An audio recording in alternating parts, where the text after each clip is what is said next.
mais uma vez, aqui estamos nós, heroicamente, patrioticamente, cansadamente, desrespeitadamente, e sérios coisas mentes por aí, e cá estamos nós, nessa luta em glória por um Brasil melhor. É evidente que a atual gestão governamental está produzindo um Brasil bem melhor do que o meu excepcional, maravilhoso, fantástico ex-presidente Lula Lau e antecessores fizeram. Claro. É bem dizer que agora tem que ter um certo cuidado, porque todos foram absolvidos. Mas eu vou dedicar essa nossa live desse domingo glorioso para o nosso judiciário. Judiciário. Vai ser todo para o judiciário, merecem. E eu vou começar falando de que a motivação desse tema me foi dado pelo Dias Toffoli, nosso querido membro do Supremo Tribunal Federal, quando declarou para o mundo inteiro que aqui no Brasil nós temos um semipresidencialismo. Naturalmente, eu acredito que o nosso preclaro ministro não tenha conseguido ler toda a Constituição. E se tivesse feito, ele é o guardião, ele pode até não ler, ele só precisa guardar, e guardou. E nessa de guardar, ele não leu que nós não temos um semipresidencialismo. Se tiver, é um golpe de Estado, muito interessante, eu acho, golpe de Estado fantástico. Até acho que estamos precisando ter um de verdade, porque esse aí não está muito forte, não. Mas, de qualquer maneira, eu acho e concordo com ele quando ele diz que está exercendo uma função não constitucional de poder moderador que não existe nessa Constituição. Existia naquela de 1824, outorgada por Dom Pedro I, e que foi maravilhoso. Dom Pedro II também usou muito isso, mas só que eram pessoas de alto nível, né? Não é um qualquer um. Bom, mas eu acho que a ideia do Dias Toffoli é uma excelente ideia, um poder moderador. E é por isso que eu vou dedicar essa nossa live ao judiciário, com todo o meu encanto, todo o meu carinho, ao nosso brilhante sistema judiciário, que na realidade é a soma de todos os seus juízes, né? Não existe judiciário sem juízes. Ora, se tem judiciário, tem juízes. Juízes de várias instâncias, todos de capa preta. Luto, deve ser luto pela justiça, né? Mas a justiça que deve ter falecido, e a gente já percebeu isso totalmente. Mas eu vou me ater também a um axioma que me acompanhou a vida e a carreira toda, desde garotinho, desde o Colégio Militar do Rio de Janeiro, alguém dizia assim: a justiça pretere tudo. O Exército é extremamente respeitador da justiça. Extremamente respeitador.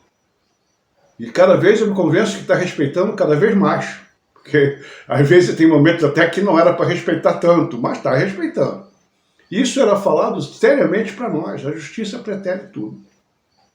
E por isso, então, que eu vou começar a falar hoje sobre essa tal da justiça. Eu quero também informar aos meus 3 ou 4 pacientes, amigos que acompanham essa minha jornada padrão Dom Quixote, Sancho Panza, batendo as minhas lanças contra os moinhos de vento da falta de coragem moral, da falta de atitudes, da corrupção colocada, da falta de várias coisinhas por aí, mas Dom Quixote é Dom Quixote, Sancho Panza é Sancho Panza.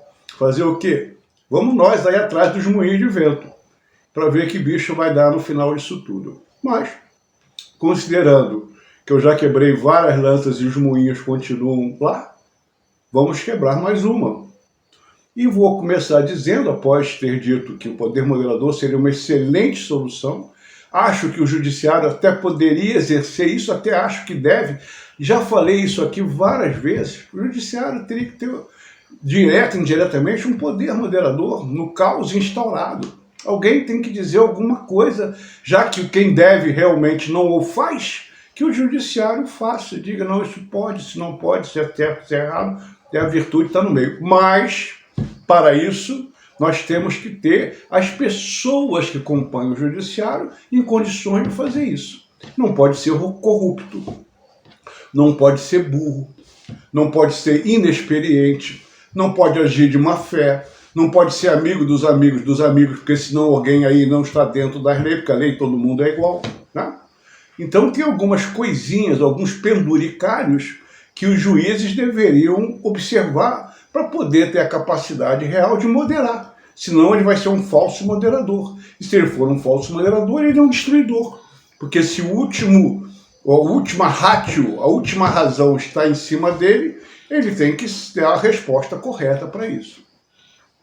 E o mais curioso, que eu queria informar a vocês, que eu não me considero totalmente leigo. Eu tive a ousadia de frequentar há alguns anos uma universidade de direito. Acreditem se quiser.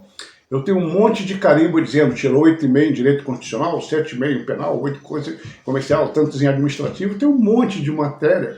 E, aliás, o nosso público não sabe, mas o oficial do Exército, Marinha, Aeronáutica, ele tem uma carga horária de direito nas escolas militares bastante sensível, bastante razoável. Bastante razoável. E com mais uns 2 ou 3 anos da faculdade, agora são 5, né? No meu tempo eram 3. Você pega um cabedal. E eu achei que direito é uma coisa tão importante, tão bacana, que durante uns anos para cá, desde que a Lei 90/95 criou o Juizado Especial Civil, eu me dediquei a fazer minhas próprias ações, minhas próprias contestações, fazer tudo que eu podia fazer antes de subir para a segunda instância, eu fiz. E tive a oportunidade de deparar com meia dúzia de 3 ou 4 juízes maravilhosos. Maravilhosos. Camaradas que eu tirava o chapéu para eles pela postura, pela inteligência, pela sinceridade no trato daquele assunto que era levado para ele.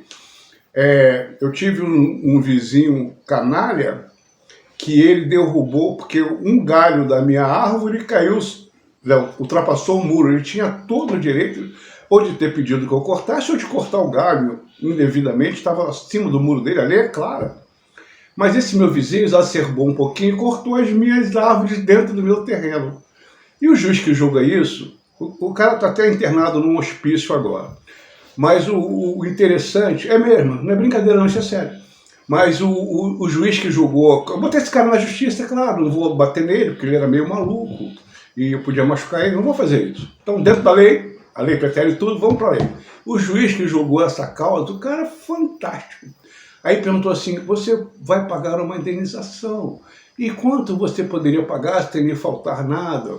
Aí o cara, não posso pagar tanto. Aí perguntou para mim, concordo? Eu falei, concordo, pô, tá maravilha. Não tem como brigar com um camarada desse juiz, nem com um retardado daquele ali do lado, porque pô, não vai levar a nada. Mas esse sentido eu encontrei raras vezes, infelizmente. Raras vezes.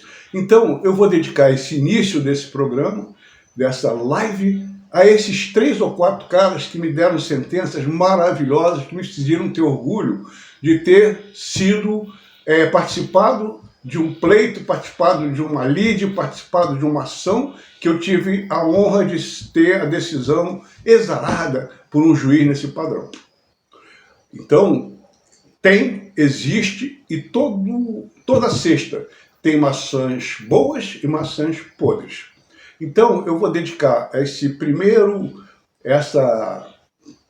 momento aqui a esses juízes que honram a sabedoria de Salomão.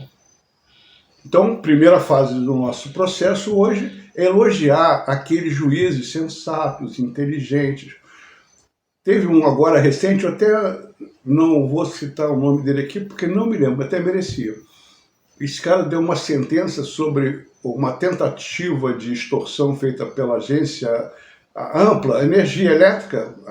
Os caras estão inventando termos de irregularidade para poder cobrar um monte de dinheiro. O cara detonou a empresa com toda a classe, com toda a categoria, e disse, no entanto, aí entra aquela segunda parte podre.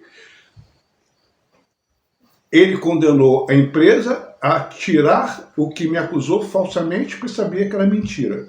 Por que ele sabia? Porque ele é inteligente. Ele viu lá no processo Caramba, se a tal da Ampla, a Enel, foi lá e disse que tirou o gato, e a conta dele, em vez de subir, abaixou, o gato era deles, não era meu. Eles que estavam me roubando energia, porque se ele tirou um fio que eles disseram que apareceu lá, esse fio foi eles que colocaram, não fui eu. Tanto que minha conta, depois que eles tiraram tal fio que disseram na nota, não, retiramos o gato, minha conta caiu. E está expresso na própria conta mensal deles. Eu pagava, digamos, 300 para se pagar 186, mas foi diminuindo. Ele, que não é ignorante, como tantos outros são, ele pegou e não, negativo. Ainda deu dano moral. Por que ele me deu dano moral, esse brilhante juiz? Porque a empresa me chamou de ladrão. Criminoso ladrão que furta energia. Mas a turma recursal, que é a empresa Canara, que só recebeu 180 milhões de lucro num trimestre, recorreu, pagando R$ 1.400 para isso, e o cara disse lá que não é dano moral, não vamos pagar R$ 5.000 para esse cara não, porque não pode chamar de ladrão à vontade, que não tem problema nenhum não. É assim mesmo. Bom, ladrão sabe como se funciona bem isso, né? Então um protege o outro, as coisas ficam dessa maneira. Então o cara cortou, na segunda instância, o dano moral que o cara me causou. Aí vem na tua conta todo dia, está devendo tanto, está pagando tanto, porque não sei o que lá, e todo mundo que leu o processo achou que eu tinha feito alguma coisa errada. Isso não é dano moral? Meu nome rolando por aí, na mão de cartórios de não sei mais quem, não sei mais quem, não sei mais quem, e não tem dano moral. Esse tipo da justiça que eu estou dizendo que é podre, que não tem sensibilidade, nem capacidade, nem competência nenhuma para poder julgar. E está aí, funcionando, fazendo e acontecendo. Bom, isso aqui foi só a introdução. Vamos falar aqui de coisas sérias. Tem um cidadão, um alemão fantástico, maravilhoso, chamado Otto von Bismarck. Esse cara falou duas coisas que me impressionaram a vida inteira. Não é de hoje. Bismarck falou o seguinte: tolo é aquele que aprende com a própria experiência. Sábio é aquele que aprende com a experiência dos outros. É um axiomazinho maravilhoso. Mas eu estou falando do Bismarck na piruada que ele deu sobre o problema da justiça. Ele falou: com leis ruins e juízes bons, ainda é possível governar. Mas com juízes ruins, as melhores leis não servem para nada.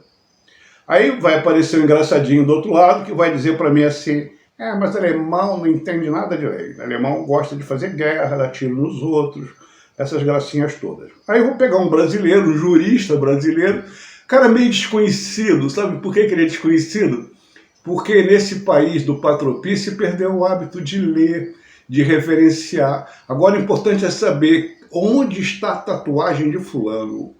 Quem é o DJ que levou um tiro na cabeça de baixo para cima?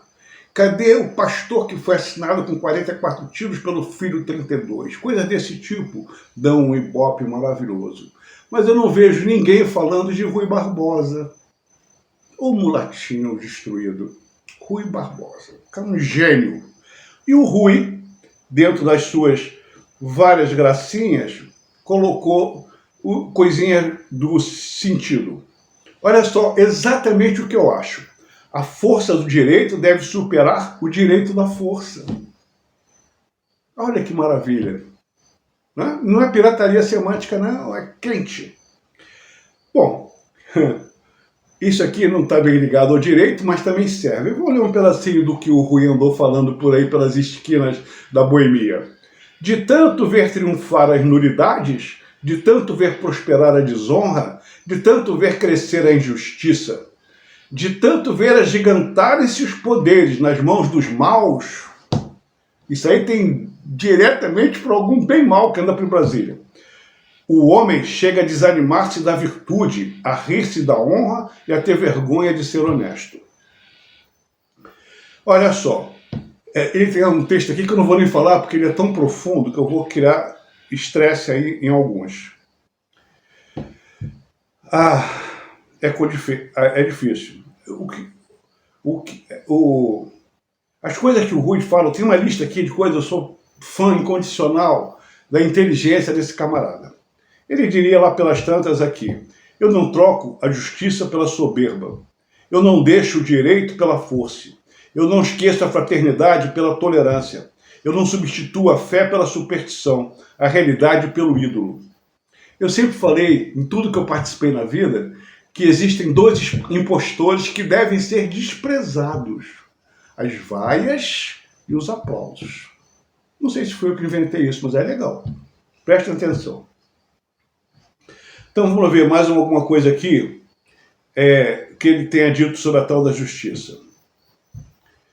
Se os fracos não têm a força das armas, que se armem com a força do seu direito, com a afirmação de seu direito, entregando-se por ele e a todos os sacrifícios necessários, para que o mundo não lhes desconheça o caráter de entidades dignas de existência na comunhão internacional. Outra coisa também juridicamente falando de Rui, ele dizia: a acusação é sempre um infortúnio, enquanto não verificada pela prova. Olha, não é fácil não.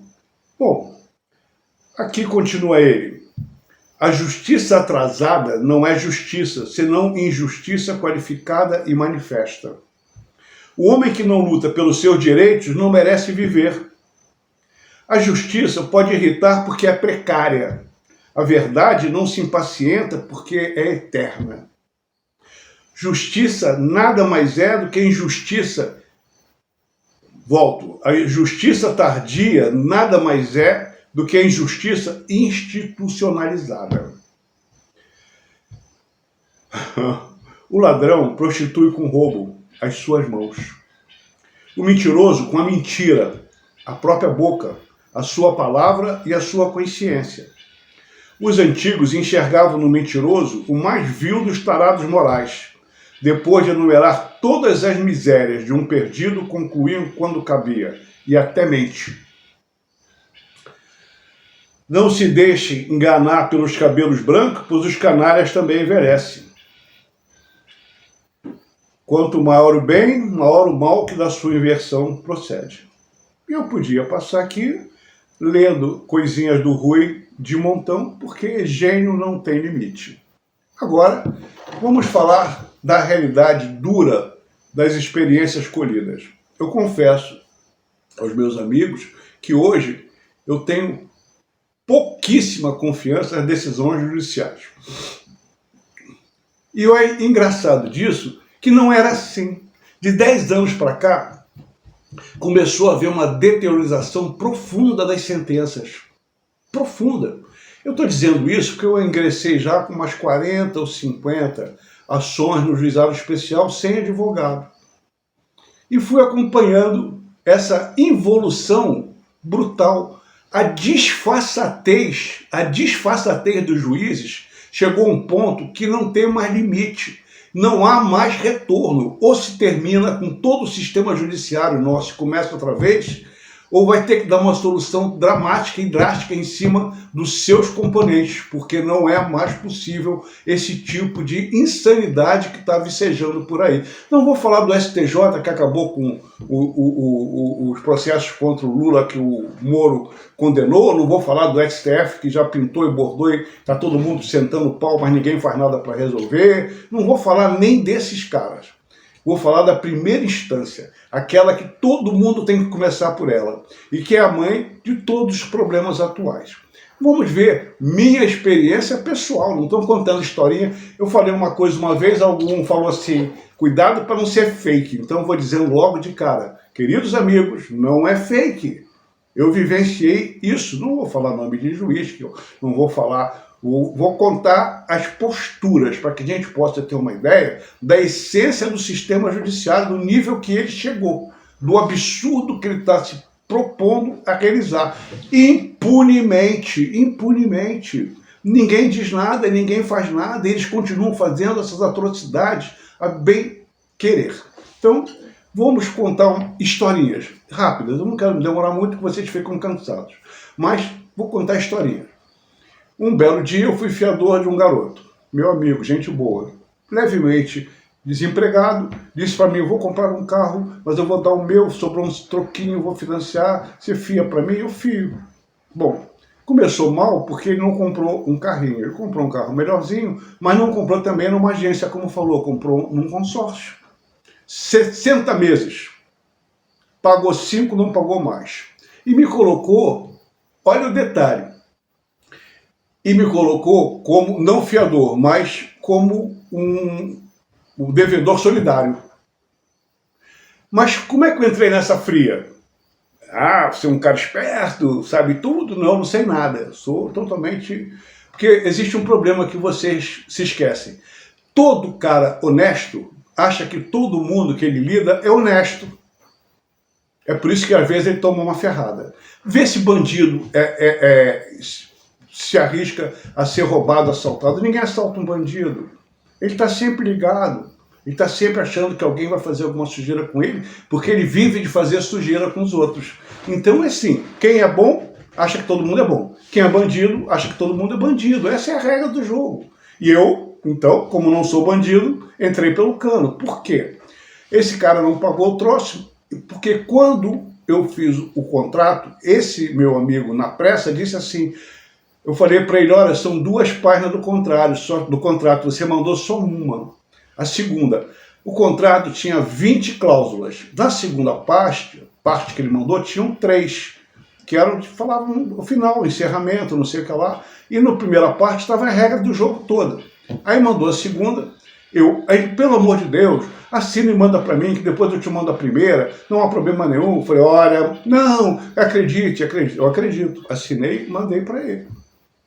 Aí comecei a perguntar, cadê a primeira página para me assinar também? Onde é que está a primeira página? Aí ele não respondeu mais, já tirou o carro dele. Não respondeu mais. A empresa do consórcio, criminosamente, não mandou também a primeira página. Eu pedi diretamente a ela. E ela era tão canalha, que dizia assim, não posso te passar informações, porque eu sou não proprietário. Eu falei, não, eu sou devedor solidário. Bom, para encurtar a conversa, eu botei essa empresa canalha na justiça. E na justiça, na contestação dela, veio a tal primeira folha, sem assinatura nenhuma, nem dela, nem do cara que comprou, nem a minha. A lei idiota que ninguém respeita num país, particularmente o judiciário, diz o seguinte, quando você compra um bem em consórcio, em princípio você não precisa, porque o próprio carro, o bem, é o fiador. Se você não pagar, ele toma o seu carro, leiloa, vende, te devolve o saldo. A lei diz isso. Bom, nesse caso específico, entrei na justiça, a justiça disse, não, mas não é bem assim, porque você devia ter olhado antes. Essa foi a solução que a justiça canalha deu. Devia ter olhado. Como olhado? Eu pedi 300 mil vezes, o cara não mandou, eu fiz em confiança, e tem mais. Para ser devedor solidário, você tem que assinar um documento, está na lei de contrato, está em tudo que é lugar, eu tenho que assinar que eu concordo, não assinei nada. Eu assinei uma segunda folha de um contrato com 3 linhas. Agora, eu podia falar mais sobre isso, porque eu entrei várias vezes, mas no final, eu fiz uma pergunta simples à justiça. Um contrato com uma folha só é válido ou não é válido? É claro que não é. Particularmente num caso de consórcio, onde o bem tem que ser retomado. Esse cara não pagou enésimas prestações e queriam que eu pagasse enésimas prestações do cara. Aí eu disse na justiça, tirem o carro do cara. Está na lei, a lei diz, a lei do consórcio, a lei disso, a lei daquilo, diz que o cara perde. Não fizeram nada. Agora eu vou contar o pior. No pior de tudo, é que eu fiz essa pergunta sem nenhum interesse financeiro, não pedi dano moral, não pedi nada. Só uma pergunta.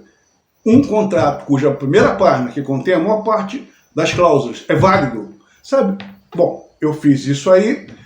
A empresa de consórcio, sequer houve contestação. Ela não respondeu. Sequer compareceu nas audiências de conciliação, não compareceu. A de instrução e julgamento não compareceu. Sabe qual foi a decisão da sentença no final? Olha, você devia ter pago tudo isso, viu? Não reconheço, você tem razão, você está errado, a empresa está certa. Essa foi a decisão da justiça. Não pergunte não, que eu estou com a documentação na mão. E você vai fazer o quê contra um juiz canalha como esse?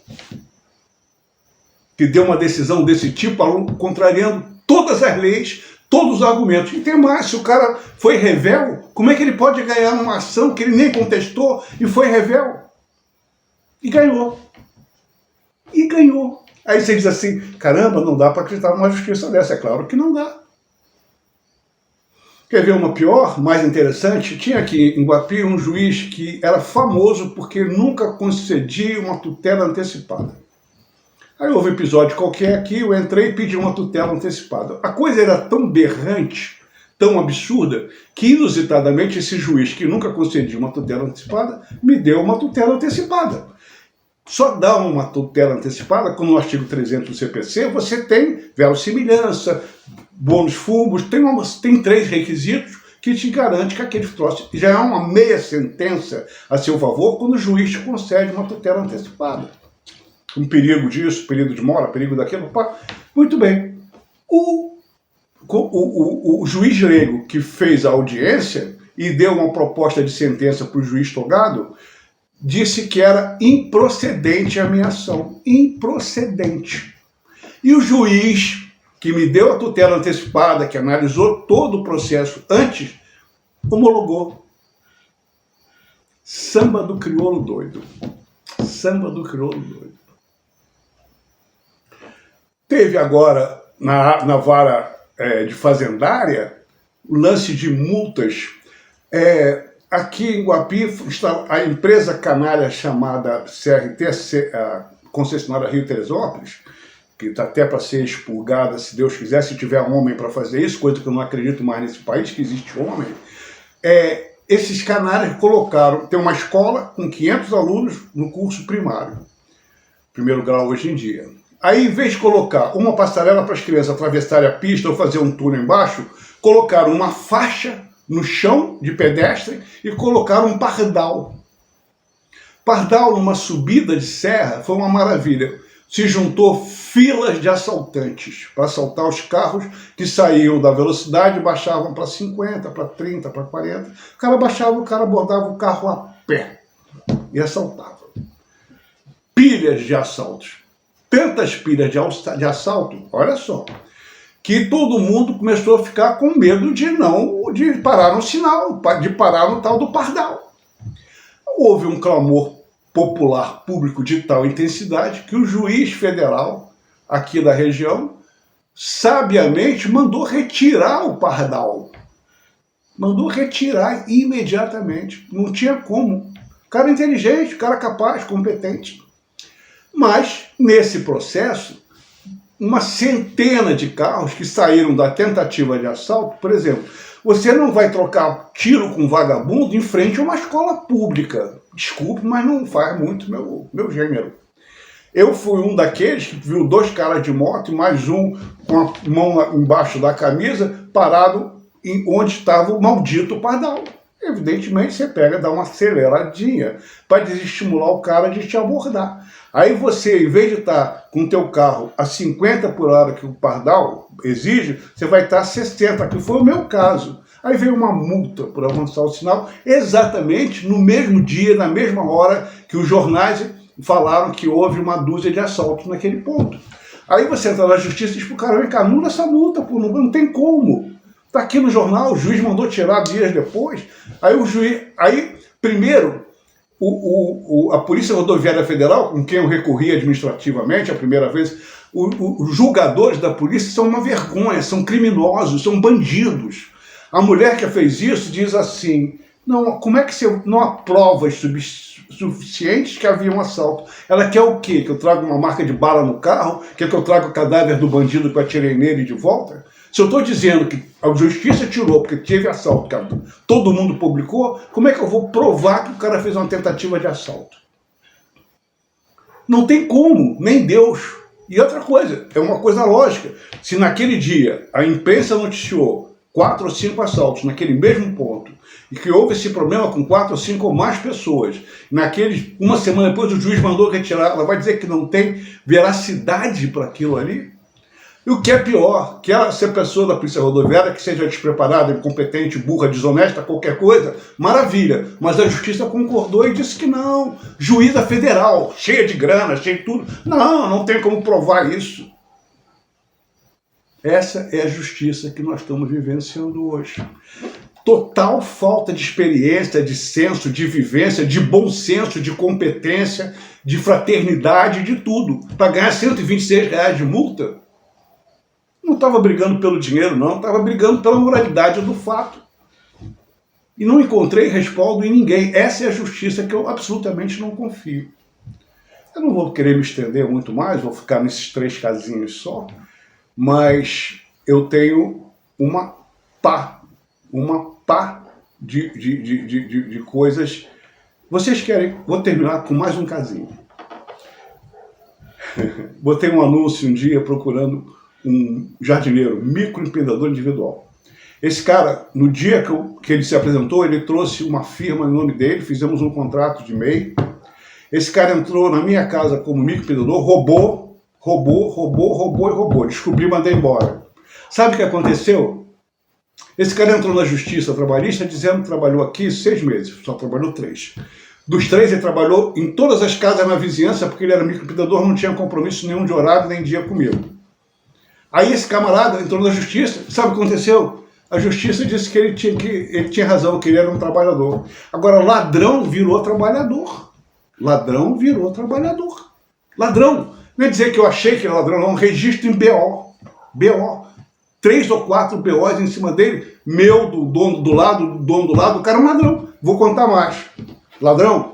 Quando ele saiu da casa do vizinho, que ele foi fazer trabalho lá, e saiu correndo porque tinha roubado, largou para trás as coisas dele, metade do que ele me roubou estava na casa do vizinho, eu fui lá com 2 testemunhas para recuperar. E isso constou do processo trabalhista. Esse cara, se ele tivesse sido empregado, pelo menos por justa causa. E não, a justiça falou que ele não é um excelente trabalhador, assina a carteira dele, paga todos os seus direitos. Essa é a justiça que nós temos. Está correndo um processo contra ele na justiça, juizado especial criminal por vários outros crimes, inclusive abandono de animal, etc., que ele largou o cachorro dele. Fui eu que fui salvar o cachorro, que estava morrendo de fome, esquálido, jogado no canto, amarrado numa corda. Esse é o cara que a justiça disse que é um trabalhador, na casa do meu vizinho aqui. E fazer o quê, meu povo? Que tipo de justiça nós estamos vivenciando hoje em dia? E outra coisa, não pode dizer que não sabia, porque está no processo tudo isso.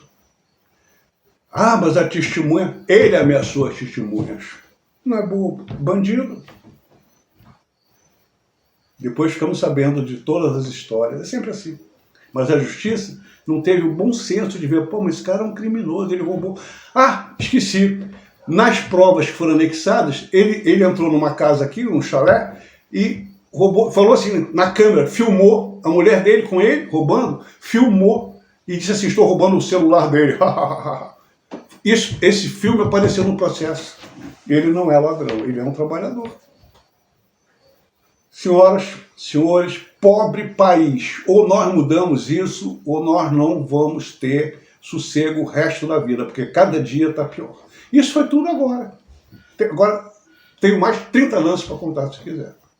Nesse jaiz, como diria um sábio jurista. Senhoras e senhores, muito obrigado. Até a semana que vem, se Deus quiser.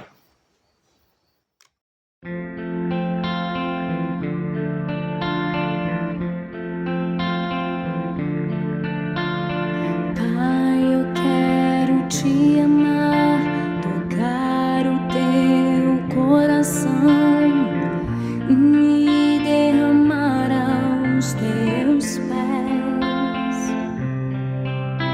Mais perto eu quero estar, Senhor, te adorar com tudo que eu sou e a ti